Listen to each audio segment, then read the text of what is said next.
I'm sorry. Hey, Mr. Chamberlain. Hi there, sir. How are you? I'm great. Are you wearing a suit jacket? Mr. Chamberlain left. He's out. I asked one question. He left already. And like a nice haircut.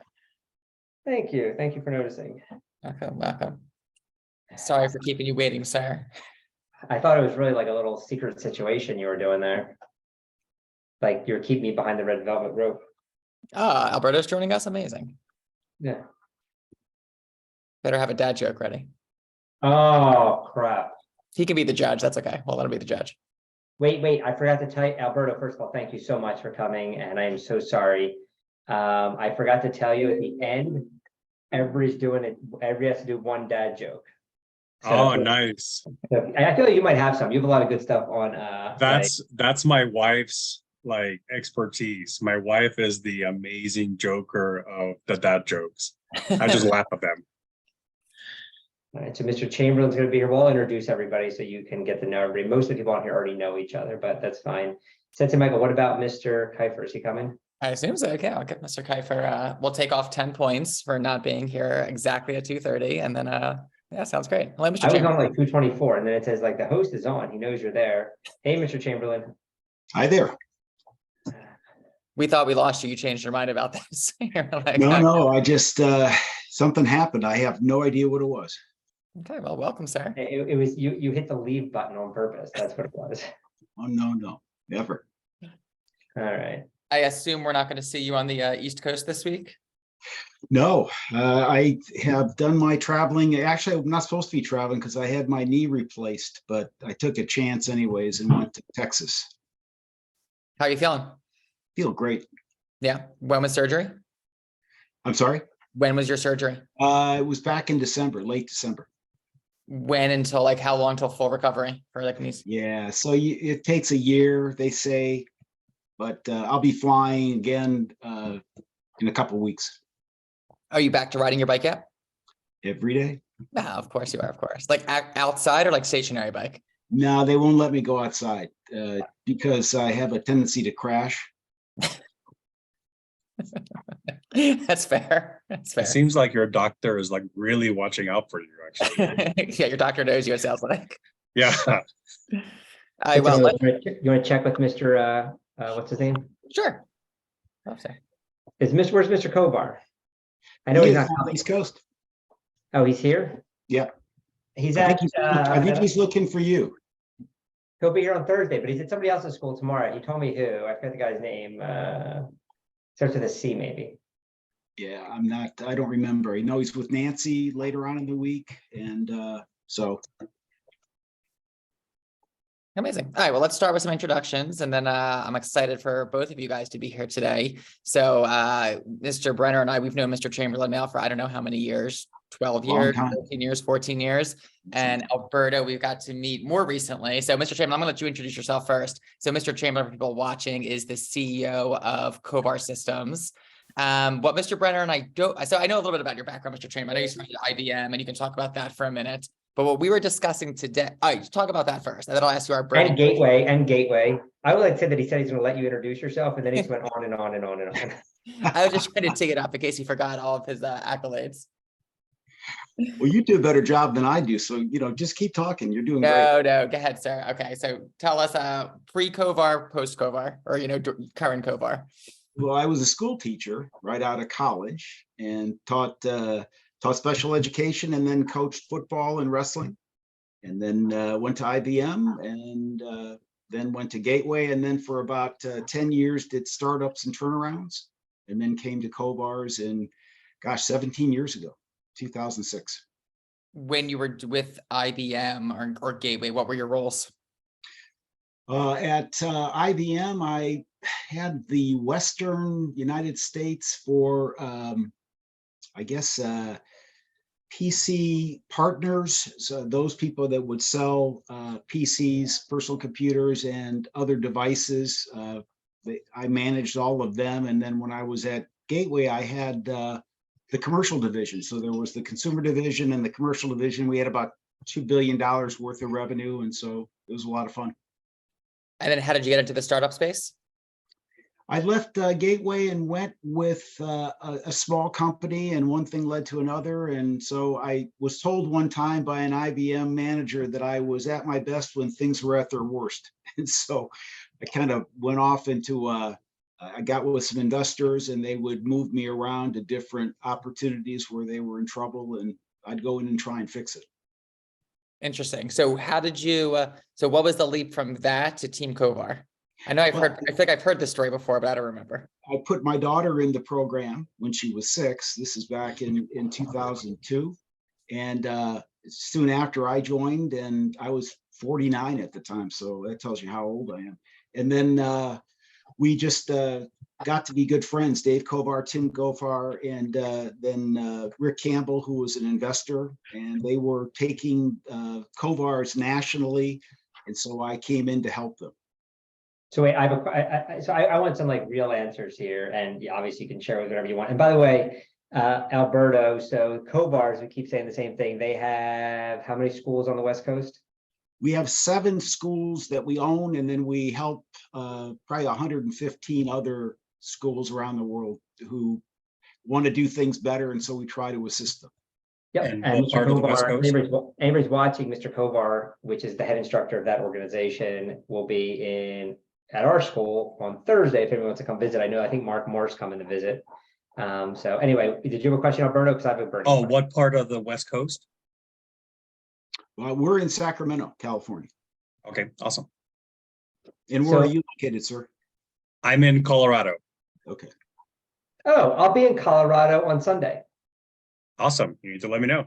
We'll All right, connect. well, I amazing. All right, that's awesome. We have to get together. All right, so my question for you, Mr. Chamberlain. So you go for, you're a teacher. Obviously, you make more money at IBM and Gateway. And then when you transition to the Kovars, I made less money. no, but like, were you like, and I want to get to the nitty gritty of like the real transition. Were you like, hey, I'm ready to retire. My daughter does it. I love the Kovars. I want to be part of this. Or did you say it as, hey, this looks like an amazing opportunity. I'm going to cash out for a giant, like if we make this work, it's going to be amazing. It's going to be outrageous. Like, what was your true, when you were falling asleep at night, your real reason for making that transition? So I had been CEO of a company that I took it over when they had lost $149 million. And it was a really, really hard experience. And I remember thinking, and they treated me really well. They paid me really well. I just remember thinking there's got to be more to life than just money. And so when I got involved with Dave and Tim and saw what it was doing for my daughter and what it was doing for me, I jumped at the chance to be part of it. So it was less about the financial and more about what we could do for the human race. Did they look in the dryer? I'm sorry? Did they look in the dryer? Did they look in the dryer? When they lost 149 million, sometimes I lose something that's in the dryer. Well, Wait, they was that your needed- dad? Was that your dad joke? Or were you Yeah, using I'm this rolling right up. I'm now? rolling man, that was good. Gotcha. When do I get to my dad joke? Because I've got it here. It's teed up, ready to go. You just tell me when. Okay. I just think it's, one of our goals is to make martial arts career a real career path that's not looked down upon. And certainly somebody that goes from, a CEO of a bunch of different companies, and I know you got bought out a couple times and you've had all these amazing wins, to then say, oh, I want to be part of this martial arts organization is just wonderful. And anyway, I was always curious, like, what was the, certainly your career path either would be retirement or consulting, I would think, within, your normal space. Yeah, it's I saw what it did for me and my family. And honestly, I thought I was a pretty good guy before I joined, but I felt this new sense of purpose when I started going to class and the mat chats and everything else. I fell in love with it. And I thought, man, if this is what it did for me, maybe it can help others. And I want to be part of that. Awesome. Since Amazing. Michael, you want to have Mr. Alberto? I would love to. Yeah, so Alberto is the CEO of ATAX. And Alberto, can you tell us maybe for everybody who isn't in the tax space or the loyalty brands and franchise space, like a little bit about ATAX and then how you got involved? Yeah, so a little bit before ATAX. So my background is with a company, Radio Shack, if you remember that company. So I spent 10 years with Radio Shack, and it was great to hear Mr. Chamberlain talking about IBM and the end. I had something similar in retail and Radio Shack, and a friend told me, "How about taxes?" And I was like, "No, that is the worst, right? Who wants to be working in taxes?" But what was fascinating is I really learned the aspect of everybody has to file their taxes, right? It's an industry that's never going to go away. So I started with H&R Block, which you all know, and I spent 10 years with H&R Block, growing from district manager, regional director. I became the VP of operations for the Latino market. So I oversaw 2,700 offices for H&R Block. And then 2.5 years ago, I crossed path with someone that used to be my competition, Mr. John Hewitt. So John Hewitt from Liberty Tax and Jackson Hewitt back in the day. So I competed against John for 10 years, and John tapped me in the shoulder and said, "Hey, let's connect, let's have lunch." And here I am. So A-Tax is a retail tax concept. So we've already awarded over 900 franchises nationwide. So we're 100% franchise. We just celebrated our 105th location that we just opened for this tax season. So super excited about that milestone. Yes.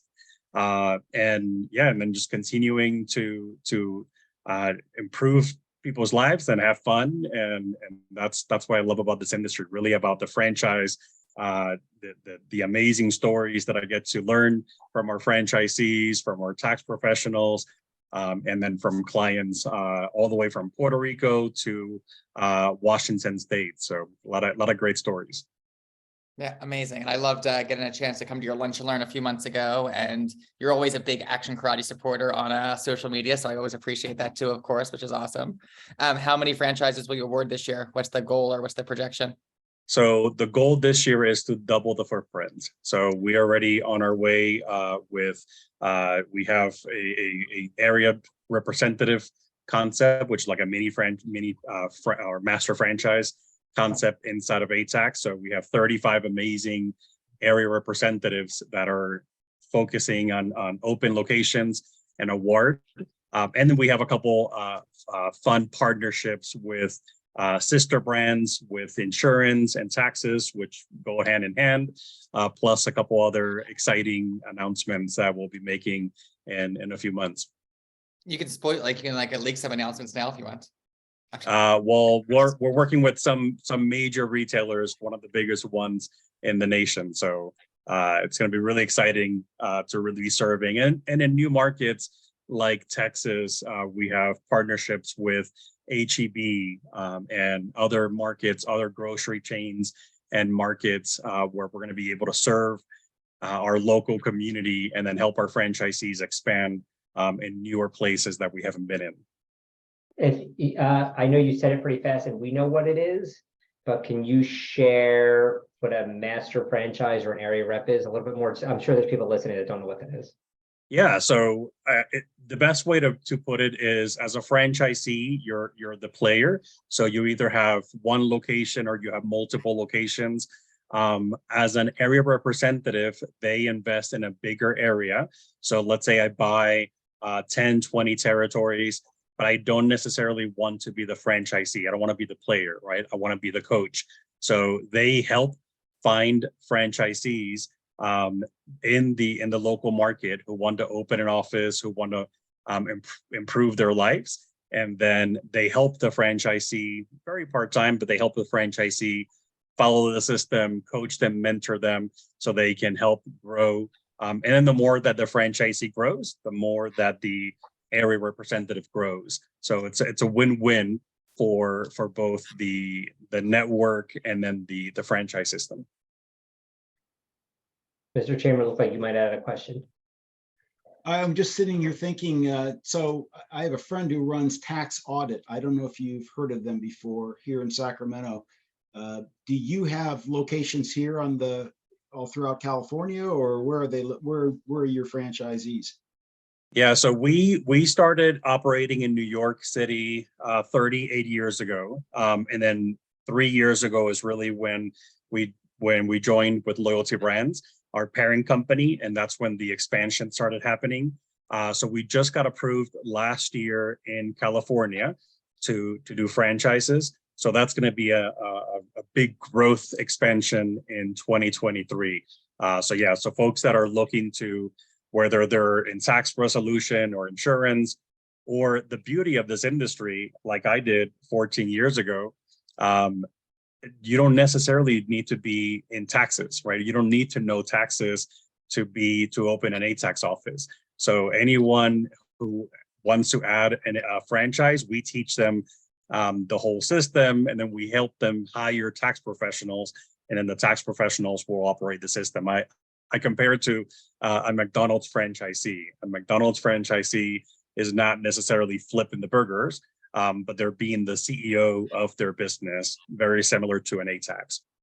How do you, may I, sir? Mr. Brenner, so how do you balance the thing I always find with tax services that I go to is I want them to be aggressive. I don't want them to cross the line. I'm not interested in going to jail, but I want to come right up to the line. And a lot of times they don't quite get to the line because they're maybe not as schooled or experienced as they're supposed to be. Or how do you manage that? Yeah, well, one, I think we're governed by the IRS, so we have to make sure that we stay in the line. Right. One of the things that we do with our franchisees is, especially after tax season, there's one of the beauties of this industry is that it's ever changing, right? 4 years ago, 5 years ago, we didn't have cryptocurrency, Uber, Lyft. So all those changes continue to change the tax industry. So we focus on continuing education all the way from May through December. And that's where our tax professionals, the franchisees, get caught up on the latest changes with the government. It typically in December and January, when all the laws and all the changes occur, then we do update training. So that way we're helping our franchisees stay up to date. One of the biggest things that I see a lot with independent tax locations is the lack of asking consumers questions. I'm sure some of you or the audience has experienced that where the CPA ask you for the documents, they send you the documents, they never ask you a question, they process the return, and then here you go, here's your refund, or here's how much you owe. But did you have any changes, right? Did you open? So all those questions, they're really like puzzle. They're creating a puzzle and helping you legally and ethically. We help you find the maximum refund for our clients. Can I pipe in there? Because I feel like the question that Mr. Chamberlain is asking and the answer that you're giving are different things.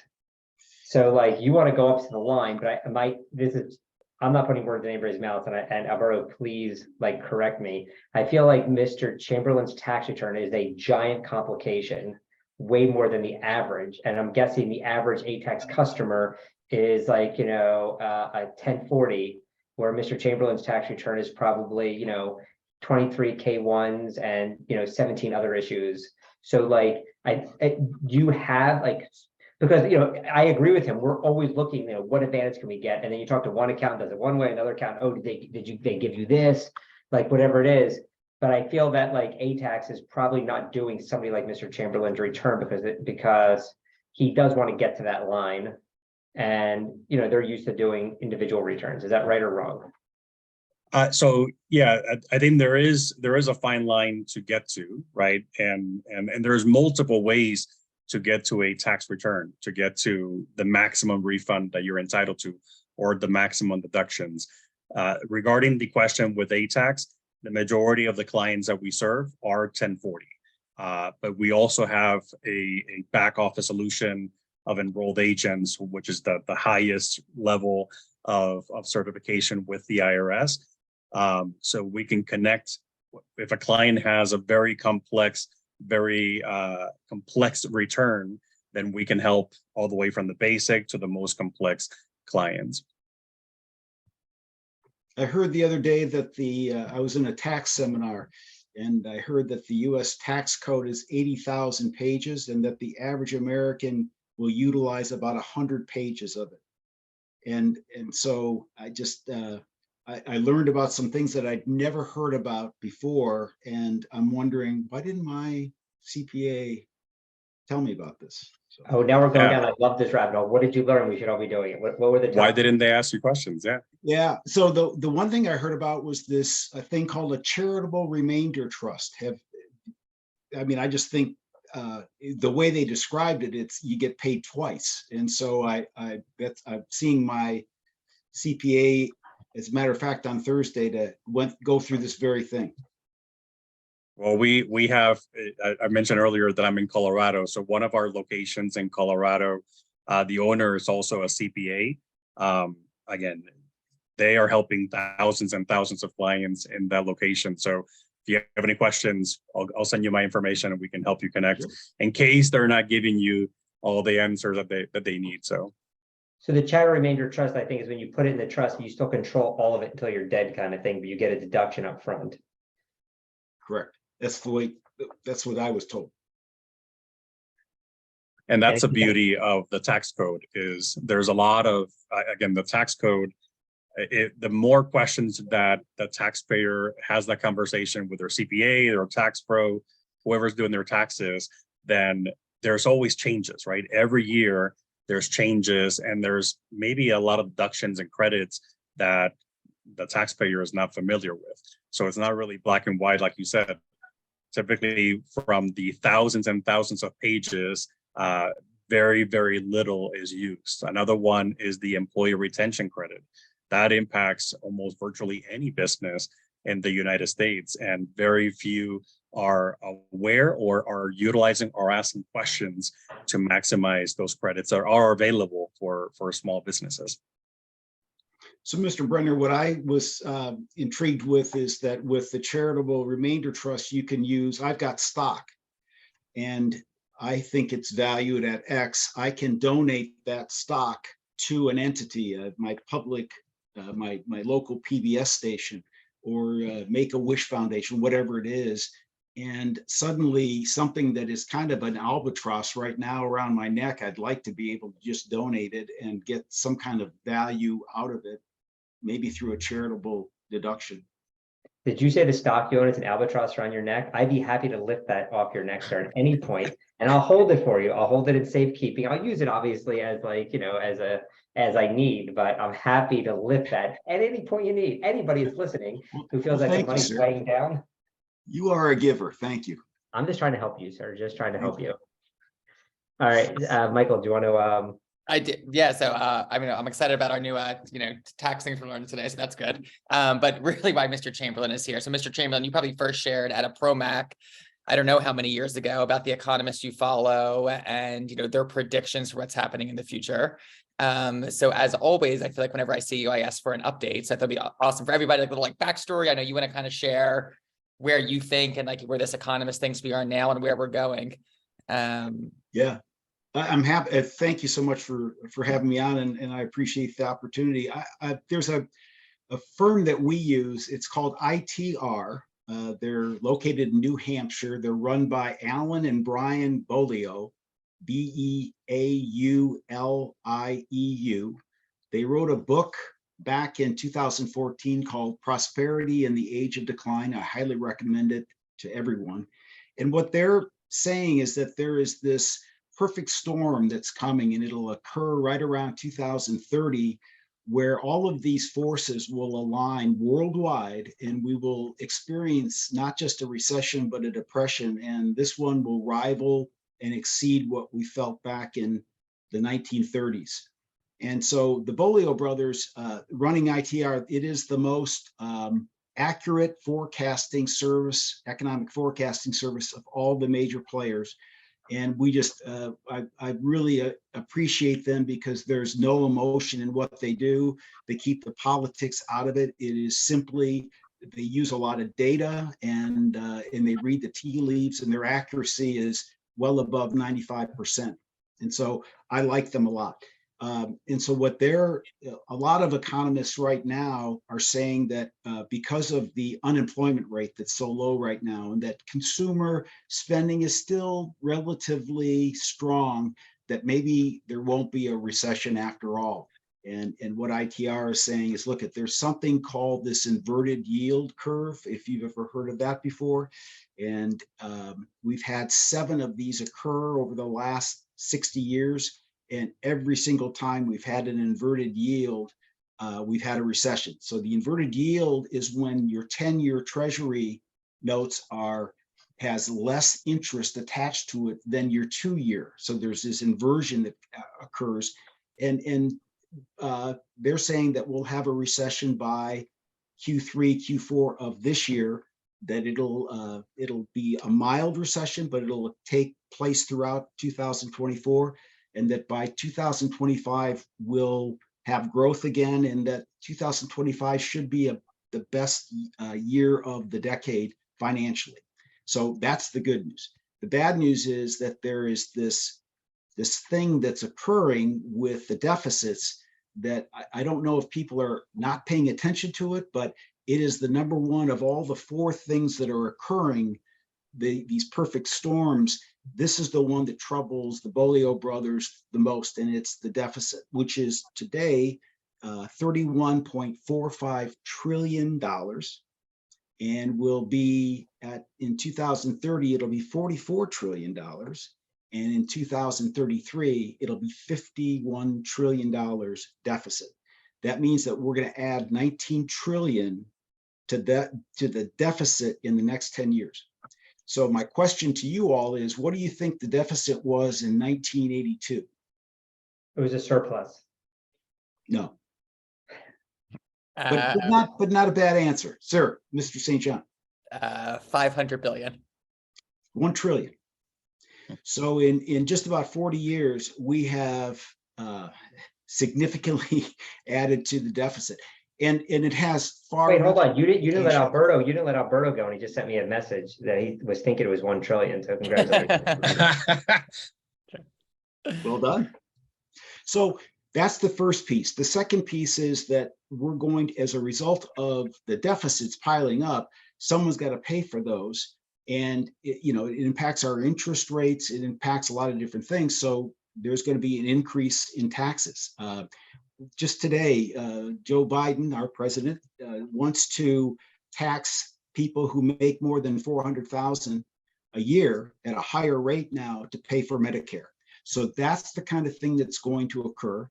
And we've got some other things that are going to be happening, inflation, but significantly population decline. So from 2010 to 2020, we had a decline in our population for the first time since 1790.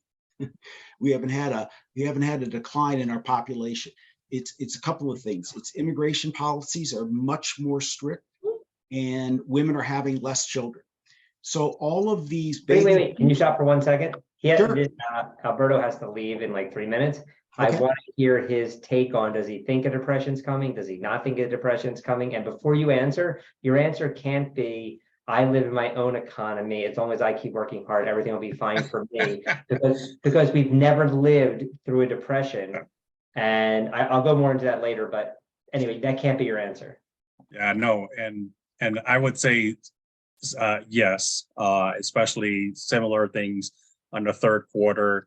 And we also never lived through the times of COVID, and we learned a lot, and there was a lot of challenges as well during those times. And one of the things that we are seeing in ATAX right now, and in Loyalty Brands and the parent company, is we've seen a large number of folks reaching out and saying, okay, whether I'm in corporate, or especially a lot of folks in corporate, we talked about teachers not getting paid what they need to be paid, and folks looking for other options to improve their lives, improve their family lives, and there's obviously going to be a lot of learnings from the next year and a half.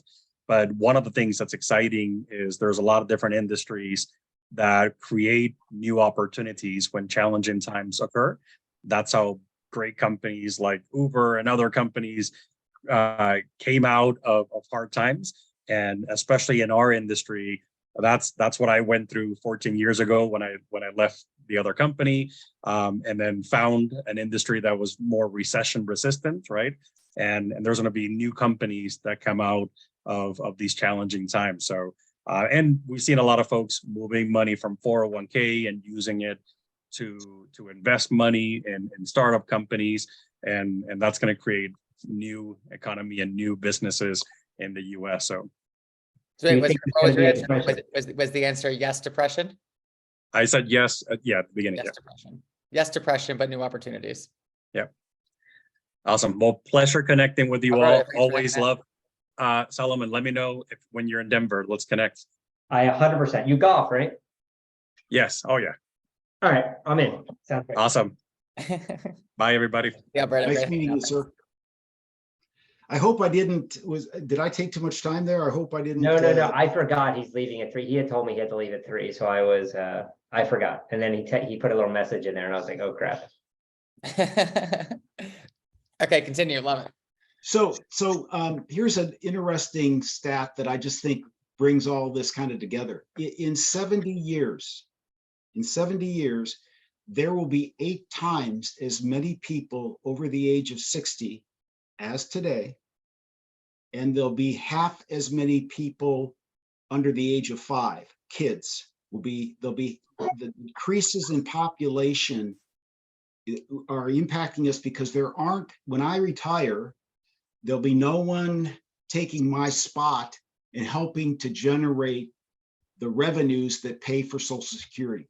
And so part of this is just having a population that can carry on some of the revenues that through taxation and other means, and that there aren't these this huge number of people that will drain some of the assets from the country. And so United States, by the way, is we're actually in a better position than say Russia or Japan. They're going to really feel this in 2030. But that just gives you a sense of this doesn't get fixed until probably about 2039 or 2040 when a bunch of us die off. And we're not, taking the Social Security system. And I just got I started my Social Security. I just got this huge increase this year. And they're doing that while they're cutting Another albatross around your neck. There's another one. Actually, it's around your neck, and Mr. Chamberlain. Yeah, I feel like I'm okay. You're welcome, Mr. Chamberlain. Yeah, thank you. But it just so in the next 7 years, 20% of the population will be over the age of 65. Currently, it's 16%. So it's going to increase 20 million in the next 7 years. And those are people that are going to be asking for their payout. And in many cases, they probably feel, as I did, I've been paying into this for a long time. I feel like I deserve my income stream now. But by 2034, it'll be insolvent, and someone's going to have to pay for it. And so that's just one piece of this puzzle that ITR talks about. And then if I can go to one other area that's kind of wonky, but it's important, and that is there is something they use called a debt to GDP ratio. I don't know if you've ever heard of it, but okay, you have. So when you're at 77%, that's kind of a tipping point. That if you go over 77%, that tells countries that may want to utilize your treasuries notes that you may not be able to pay back your debt. And so we're not at 77%. We were for a long time. In fact, in 1980, we were at 31%. But we're now at the highest we've ever been is 129% is where we are today. And that will continue into the 2030 timeframe. So that there'll be countries will not want to buy our treasury notes. There won't be people lined up for our securities, which at one time were considered the most stable in the world. We are starting to really feel the impact of that those deficits that are piling up, and I understand that there are technologies, chat GBT, all these different things that may come and make the economy better, but you can't outrun the deficits unless someone steps up and takes a strong stance about how we're going to address those. That will cause us to tip over. I have a big announcement I want to make now that you brought up ChatGPT. Adam Keifer is getting replaced by ChatGPT. I'm just going to start typing questions, and whatever it says, I'm just going to post it. So big announcement. Okay, good idea. You heard it here first. There you go. Exactly. All right, so I would like to hear Michael's. He's obviously went to an Ivy League school and studied very hard political science. So like, what are his? Yeah. Okay. One of the things one of the notes I wrote down. So, I mean, the deficit talk has been happening for, I feel like, all of my memory of, financial investing. And I forget what documentary I was watching recently that talked about, like, time and time again, the economists think the deficit's too high, something horrible is going to happen. And then it gets to that point and surprise, nothing happens. And then, there's all this talk again, it's going to get to this level, it's going to be bad. We're going to have, recession, whatever. And then nothing happens. So, why do they think, this number is going to be different? Well, I think because they wrote this book back in 2014, and their view was exactly what you said. They'll put a Band-Aid on it for so long, but then after you hit 120% of this ratio that I talked about consistently for 7 or 8 years, you will stop having people lining up to buy your securities. And now you've got to pay back the money that you borrowed. And there's a tipping point. It can't go on forever. And so their view is that tipping point will occur, and they've not adjusted. Even with the pandemic, they haven't adjusted the timing. They still maintain it'll happen in 2030. So the argument is eventually the Band-Aids run out. It does. And they're the first ones to say, we've got a lack of political will, and it has been there for a long, long time. And that's the reason they kicked the can down the road, but they're running out of road. Professor? I think that whenever everyone is talking about something, it's never going to happen. So I've been saying for a long time that I think this recession that's coming, that's into every talking, and I barely watch any news, but like all the podcasts, everything, they all talk about the recession. I keep saying, if everybody's saying it, it's probably not going to happen. And like a year ago, everybody was saying recession. Now, like some of the economist stuff I listen to, it's, well, I would say 50-50. And we might be a soft landing. And I'm like, all right. And I also think that if we listen carefully enough, because we have bread and butter consumers of the United States in our schools, we know what's happening. I feel like 6 to 9 months before it's happening anyway. Like, the school starts to slow down, people start getting laid off, before it hits the news. So I think we kind of know. So I think we're kind of fine with this whole recession thing. I think there might be a little recession, like technically, but I don't think like our private schools are going to have a problem. I also, I forget exactly what it was, but how one of the Band-Aids, or a few of the Band-Aids, like from the Industrial Revolution until now, is like a 30-year mortgage. That didn't happen forever. That's like a more newer thing in order to raise the pricing of housing. Just keep, now there's 40-year mortgages, I can afford more house, but you're paying for it for just a longer period of time. And then women going to work, that didn't happen forever, right? Like, so whether or not, it's not about like women's rights or women's labor or anything like that, but the idea is that, before, like, one income household in the middle class was good. You could own a home, have a car, maybe 2 cars, go on vacation. You can't do that now. That's impossible. So like these, and then even, credit card debt has just kind of allowed us to keep pushing it and pushing it and pushing it. And I'm hoping that, like, at least the 3 of us and all of our families and people that we know, and maybe people that are listening, we've never gone through a depression. People say, oh, well, my economy, I'll be fine. Yeah, unless there's 30% unemployment. And, during the depression, there were like, my grandparents, when I would go visit them, I was there all the time. We were super close. They would have like walls of Campbell soup, like literally a wall of it. They would have 50 or 100 like toothpastes. Because when it went on sale, they bought all of it. I mean, it's why I always think like us going through a recession in 2008 and 2001. I didn't feel like the world was coming to an end in any way. Like, whatever, like we had some less students, maybe made a little less money, but like it was okay. But like there weren't bread lines. So I think like everybody thinks the way it is now is the way it's always going to be. But God forbid if there's a real depression, like, my grandfather dropped out of like 3rd grade to go get a job. Like, I forget what it really was, maybe it was 7th grade, like whatever it was, like, you didn't have college, you have to go work. We're not gonna eat. Now it's like assumed that everybody like goes to college. And that was another one, besides like all the other stuff, like college debt. Like it just keeps, you just keep getting to take out more and more and more and more.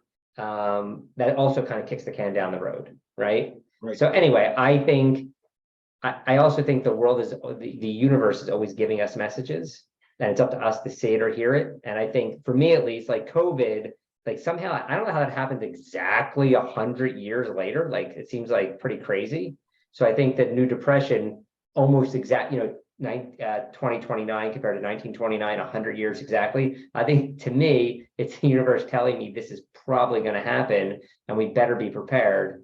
And how do you prepare? I Google search how to prepare for depression. It says get rid of high interest debt. I was thinking for me, and anybody out there wants to give me some better ideas, I'm hoping over the next 2 to 3 years, interest rates spike a lot, and I can get some annuities at very high interest rates. Like when I say very high, 7.5% or higher, and I'm in, because I think that's the average stock return over the course of like 100 years is 7.5%. And again, everybody thinks, the people that are, especially the karate people, I think, or whoever, or any financial advisor, 10%, 12, last year was 16%. Okay, whatever.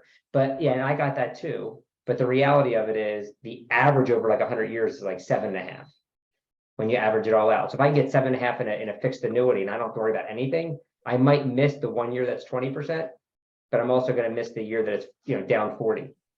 Right, that's good strategy. And ITR has something a lot less glamorous than that. What they maintain is don't live beyond your means. So if you've got debt at a high interest rate, get that paid off, and live with maybe a little bit under your means so that you bank the cash that you would get from living below your means and utilize it when 2030 comes around, because there are going to be a lot of opportunities for it. And so they absolutely believe that there are things that are going to happen, and that the people that are able to stockpile now will have a chance to have real wealth, because there'll be a lot of good deals that'll be had. And by the way, I didn't mention this, but not to depress you anymore, but this one is going to be a really hard depression that lasts not a couple of years. It's a 6-year depression. And that until some of these baby boomers die off, there won't be any relief, and it really doesn't return to normalcy until 2040 is what ITR is saying. And again, let's hope that they're wrong, but they've been eerily right all the way through. I think there's like 2 ways to think about it, or 2 steps. One is how you survive those 8 years or 10 years. Yep. And 2 is your way to prosper, like you said. And exactly. if you, and by the way, I want to go back to one more thing I was thinking about. Like, people think, well, I've been through 2001, I've been through 2008. Nobody was jumping out of buildings then. Like during the Depression, people were jumping out of windows. Like, they were destroyed. Right. So imagine like whatever your stock portfolio is now, it's worth 10% of that. That's going to make you feel really poor really fast. Unless it's in a charitable remainder trust, and then like, oh, you'll feel very wealthy. I'm just kidding. Well, my dad used to take a bucket and he would go down. He told me stories before he passed about during the Depression having to go and get the food for the family from the line. And, he's hauling it back. He's, maybe 7 or 8 years old.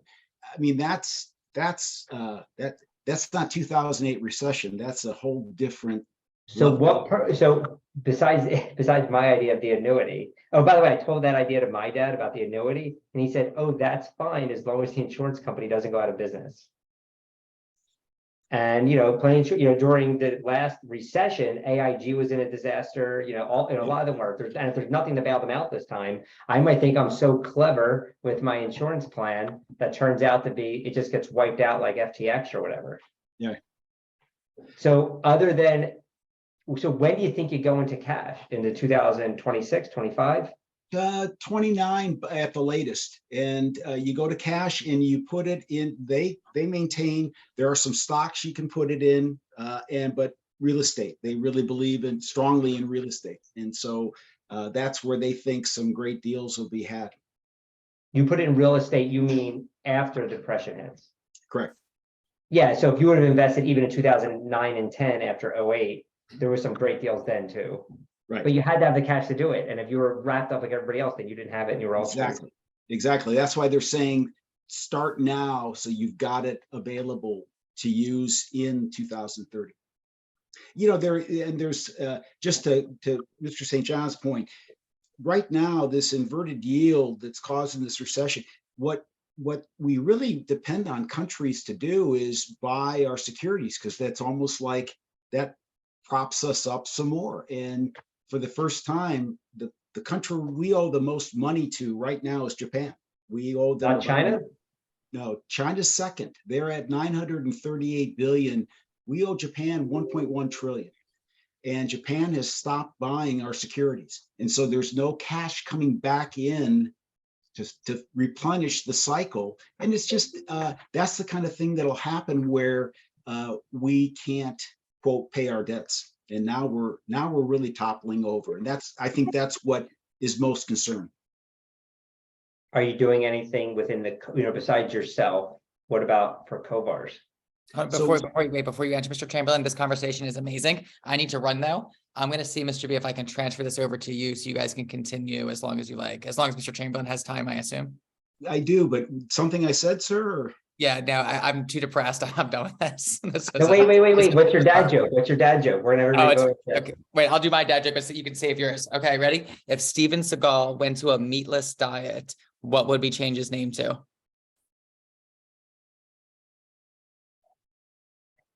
Vegan Seagal.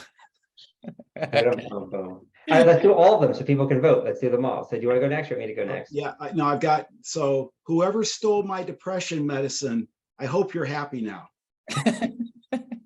That's good. That's good. That was good on brand too for the topic today. Good work. So you get bonus points. Exactly. So a skeleton walks into a bar and he asks for his usual. The bartender hands him a beer and a mop.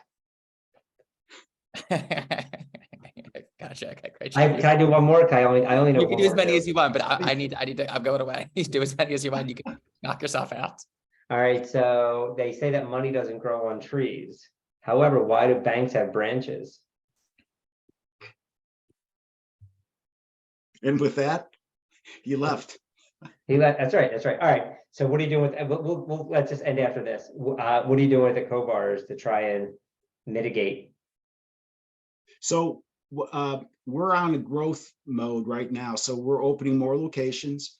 I'm out almost every day looking at real estate, buy or rent. We want to have more schools and we want to get them in place for cash flow and for branding and for a lot of different things before 2026 or 2026, 2027. And we want to be able to, one of the things that ITR talks about is companies need to message better. They need to brand themselves better. They need to do a better job of their cash flow and taking care of the dollars and making sure they're not in debt. So one of the things we just got done doing is we're buying back stock. So we had Series A investors. I bought out, so far I've purchased back almost 60% of the debt. So now all of a sudden, Kovar stock is going to go way up because there'll be less debt. And that's the kind of strategy we're going to put forth over the next 5 to 6 years is as little debt as possible.